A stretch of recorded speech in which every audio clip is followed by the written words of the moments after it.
children. How are you all? Just very good. Now, this is your own Aparna Sharma back with you again to give you some more tips on capacitance. Fine? Yesterday in the last video, we finished up with the topic the capacitance of a parallel plate capacitor. जिसमें I told you that the capacitance of a parallel plate capacitor is A epsilon naught upon D, where A is the area of cross section between the plates of the capacitor. D is the distance between the plates, and epsilon naught basically is the permittivity of the free space, क्योंकि हमने कल ये माना था कि हमारे capacitor के plates के बीच में इस समय फ्री स्पेस है. ठीक है, क्या कह सकते हो, ज्यादा से ज्यादा कह सकते हो तो एयर है. ठीक, तो यहां पर हम ये कहते हैं कि कैपेसिटेंस इस फैक्टर पे डिपेंड करती है, इस पे डिपेंड करती है, और इवन डिपेंड इस बात पे करती है that it depends on the medium between the plates. अब यदि आपने प्लेट्स के बीच में कोई और मीडियम रख दिया, किसी और मीडियम को रखते ही आपकी उसी कैपेसिटर की कैपेसिटेंस चेंज हो जाएंगी and you will get A epsilon m upon D, where epsilon m is the permittivity of the medium filled between the plates. Now, this epsilon m can further be written as, do you remember? We have studied what is epsilon r? Epsilon r is equal to epsilon m upon epsilon naught. So, epsilon m will be equal to epsilon r into naught. Epsilon naught. तो यहां पर A epsilon naught upon D दोबारा से उसी capacitor की capacitance हो गई जब उसकी प्लेट्स के बीच में एयर थी. तो मुझे ज्यादा emphasize करके आपसे कहना चाहिए capacitance of a capacitor when the area between the plates is filled with some medium is actually equal to capacitance of the same capacitor with air between its plate with the permittivity of the relative permittivity of the medium which has been filled between the plates of the capacitor. This epsilon r since is always greater than 1, तो मुझे भी ये कहना चाहिए कि medium भरने से capacitor की कैपेसिटेंस हमेशा बढ़ जाती है. जब आप कोई उसमें मीडियम फिल करते हैं तो उसकी कैपेसिटेंस इंक्रीज हो जाती है. Right children? चलिए, सो लेट्स प्रोसीड फर्दर. हमें ये वाला फॉर्मूला दिमाग में रखना है, ये वाला रिजल्ट हमें दिमाग में रखना है. And today we are going to do capacitance in series and parallel. That means जैसे आप लोगों ने क्लास 10 में पढ़ा था, आप रेजिस्टेंसेस को सीरीज और पैरेलल कर सकते हो, उसी तरह से बेटा आप कैपेसिटेंसेस को भी सीरीज और पैरेलल कर सकते हो.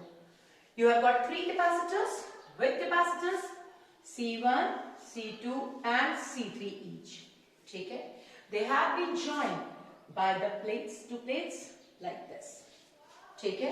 And the outer edges, अब क्या हुआ? इसकी second plate has been connected to the first plate.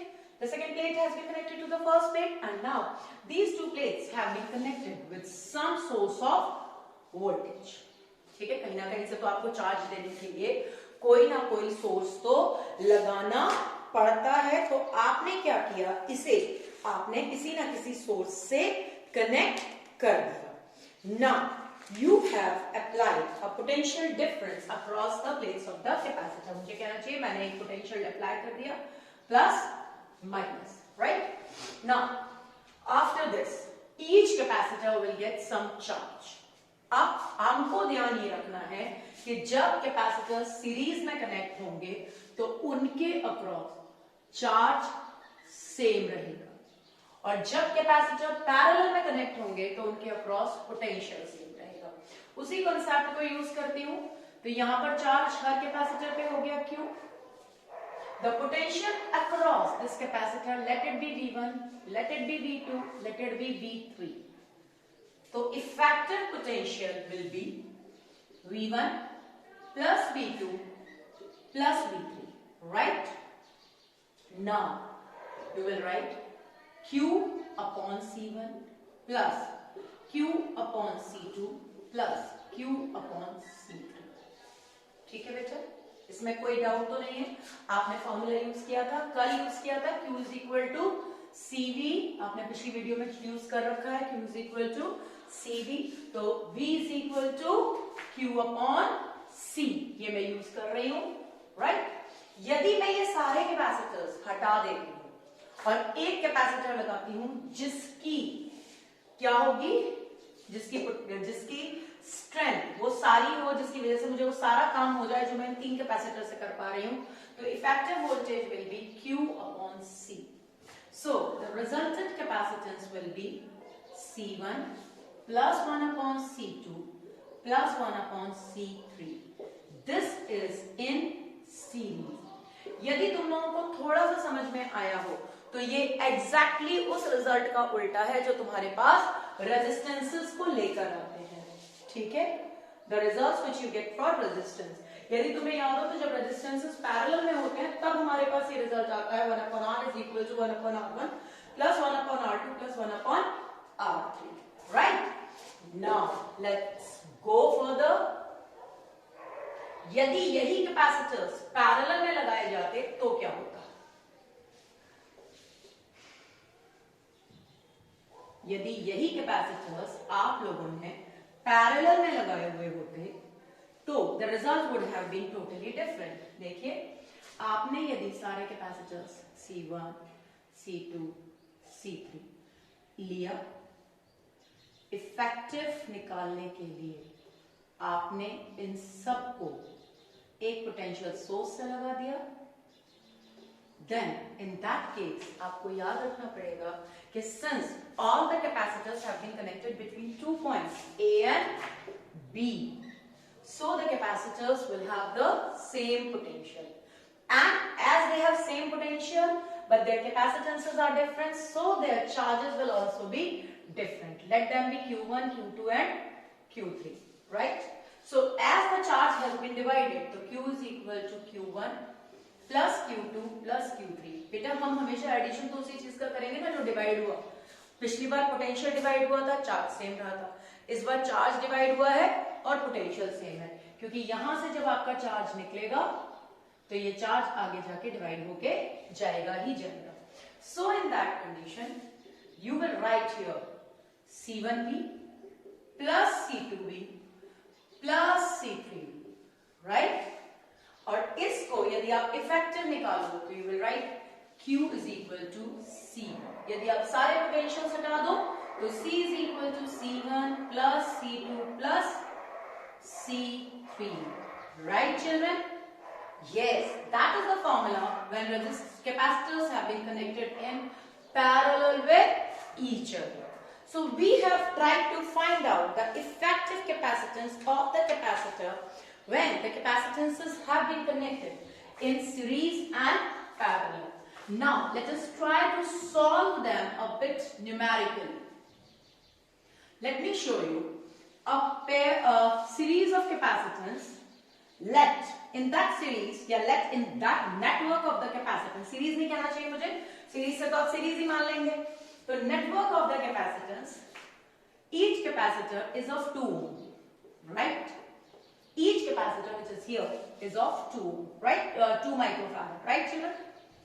ठीक है। आपने क्या किया, आपने तो कुछ नहीं किया, मैंने किया। मैंने आपसे कहा अब इफेक्टिव कैपेसिटेंस निकालो A और B के बीच में। तो क्वेश्चन ये उठता है कि इफेक्टिव कैपेसिटेंस तो हम 1 मिनट में निकाल देंगे, बस आपको ये पता होना चाहिए कि कैपेसिटर सीरीज में है या पैरेलल में। आपके देखने का नजरिया कुछ ऐसा होना चाहिए जिससे आपको ये पता चले कि कैपेसिटर की प्लेट्स आपस में जुड़ी हुई हैं या सारी प्लेट्स 2 ही पॉइंट के बीच में जुड़ी हुई हैं। तो आप यहां पर बिल्कुल अच्छे तरीके से, मोटे तरीके से समझिए, ये वायर जा रहा है, ये वायर पॉइंट A है। यदि ये वायर यहां जा रहा है और बीच में कोई भी कंपोनेंट नहीं आया तो आपका पॉइंट A यहां तक आ जाएगा, राइट? इस एक चीज को लिखने के बाद शायद आपको ये चीज भी क्लियर हो गई हो कि यहां पर पॉइंट B आ जाएगा। अब आप ध्यान से देखिए, आपके सारे कैपेसिटेंस क्या 2 पॉइंट A और B के बीच में हो गए? पहला वाला कैपेसिटेंस भी ए और बी के बीच में, दूसरा वाला भी ए और बी के बीच में, तीसरा वाला भी ए और बी के बीच में। और जब हमारे सारे कैपेसिटर दो ही पॉइंट्स के बीच में कनेक्टेड हो, कोई तीसरा पॉइंट बने ही ना, तो हम मान के चलते हैं that all the capacitors have been connected in parallel with each other. And since you all want to find out their effective capacitance, so it will be C1 plus C2 plus C3. It will be 2 plus 2 plus 2, that is equal to 6 microfarad. Right, children? So this way you can solve many more numericals. Let me show you one more. This was the newest concept which is actually being introduced in class 12th, 11th only, 12th only.